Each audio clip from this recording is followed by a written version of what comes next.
அம்மா ஸ்டைலில் மருந்து குழம்பு எப்படி வைக்கலான்னு பார்க்கலாம். அதுக்கு தேவையான பொருட்கள்: மல்லி, கடுகு, வத்தல், நறுக்கமலங்குச்சி, மிளகு, ஓமம், சீரகம், காயம், மஞ்சள், சுக்கு, ஒரு கொத்து கருவேப்பிலை, அப்புறம் வெள்ளைப்பூடு, வெங்காயம், தக்காளி. இப்போ நம்ம கடாயில் எண்ணெய் ஊற்றிக்கலாம்.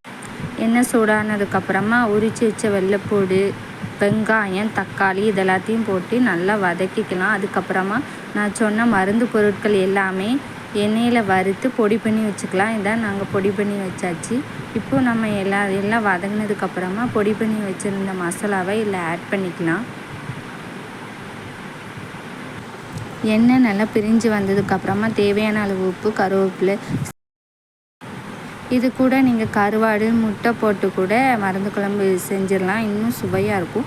சிசரிங் ஆனவங்களுக்கு புளி சேர்க்கக்கூடாது.